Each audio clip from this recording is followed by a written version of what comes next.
देखी हमनी का अतिशय बड़ भागी बाने जा, परम बड़ भागी बाने जा जी। बहुत दिन से इंतजार रहल। आई पहले एगो मुक्तक हमरा से देखी भोजपुरी कवि रतन सिंह सेवानी कि खूब दूर रहल हउए उ नियरा भई, खूब दूर रहल हउए उ नियरा भई, का कही कितना कुछ आज जियरा भई। खूब दूर रहल हउए उ नियरा भई, का कहीं आज कुछ कितना जियरा भई। ऊ खबर आ खजाना खोजत काल से, ऊ खबर आ खजाना खोजत काल से, मन रहल हउए अबले पपिहरा भई, का कहीं कितना कुछ आज जियरा भई। भगवान राम के मंदिर के भूमि पूजन 5 तारीख के हुई। आई देखी एगो आरती हम प्रस्तुत करे जा रहल बने। माई बहन सब आपस में बात करता कहीं बतियावता देखी कि राम जी के बनी अब घरवा, सने सबटे आई रे सखिया।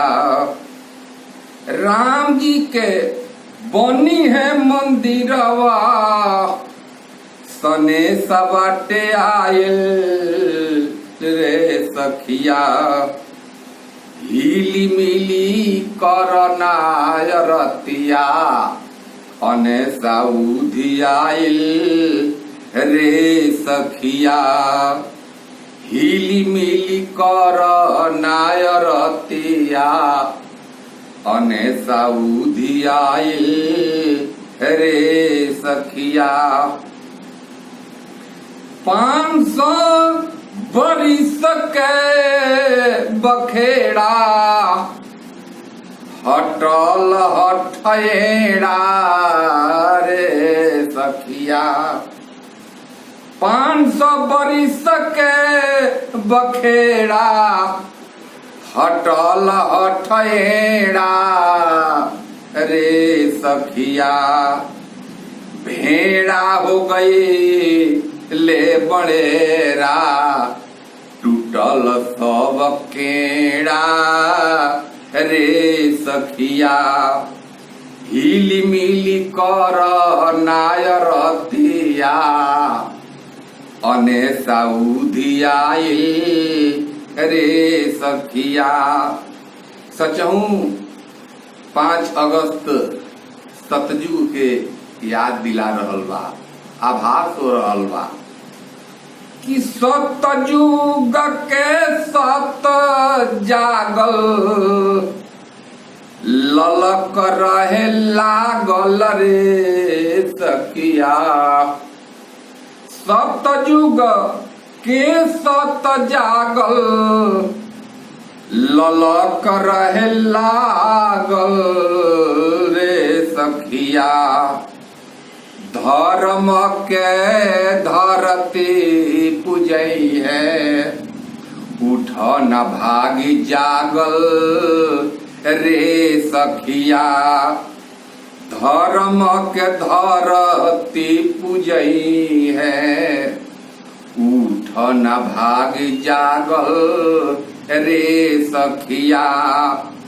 हिली मिली कर नायरतिया, अने साउधी आइल रे सखिया। देखी भगवान राम जन जन में व्याप्त हैं। विचार करिए बंद पर कि तन मन कके सब अर्पण, जटायु के तरपन रे सखिया। तन मन कके सब अर्पण, जटायु के तरपन रे सखिया। जन जन के धन राम, देख न मुख दर्पण रे सखिया। राम जी के बनी है मंदिरवा सने सबाटे आइल रे सखिया हिली मिली कर नायरतिया अने साउधी आइल रे सखिया। धन्य बा हमार सनातन धर्म। धनी धनी धन्य सनातन अवध धनिया सन रे सखिया। धनी धनी धन्य सनातन अवध धनिया सन रे सखिया। धनी धनी धन्य सनातन अवध धनिया सन रे सखिया। भटकत राम जी के मिली अब राज सिंहासन रे सखिया। हिली मिली कर नायरतिया अने साउधी आइल रे सखिया। घट घट के घट बासी कण कण में राम व्याप्त बाणे। घट घट के घट बासी परम सुख राशि रे सखिया।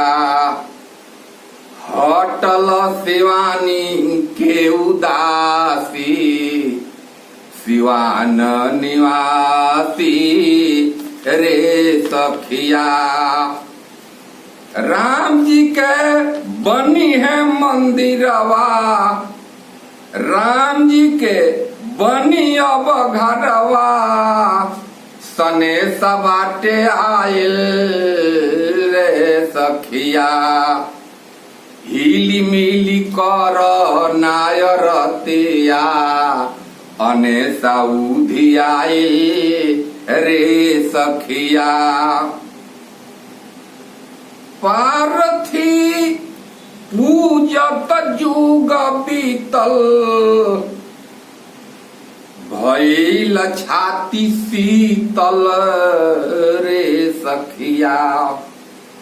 पारथी पूजत जुग बीतल भइल छाती शीतल रे सखिया।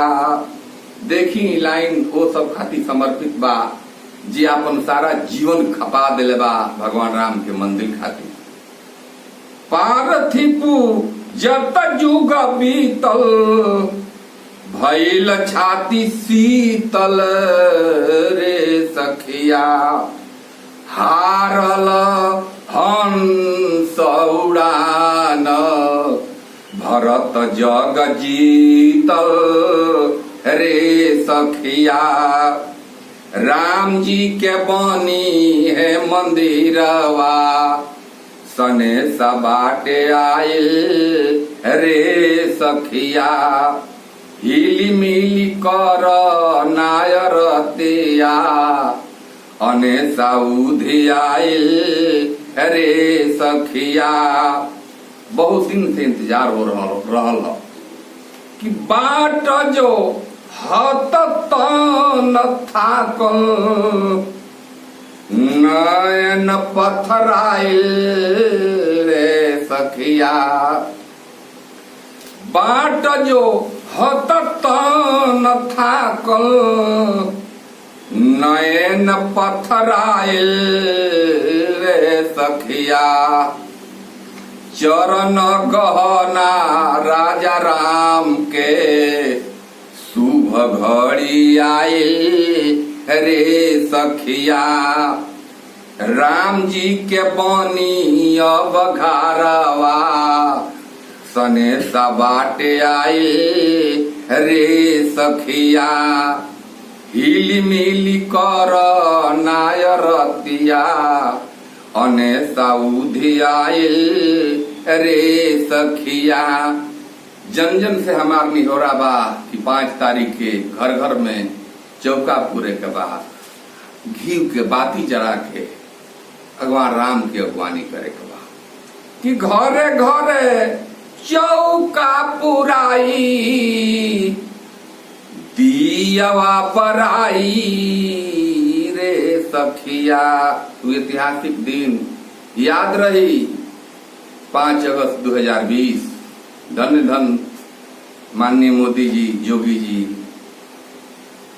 घरे घरे चौका पुराई दियावा पराई रे सखिया। तप बल त्याग से मन में अलख जगाई रे सखिया।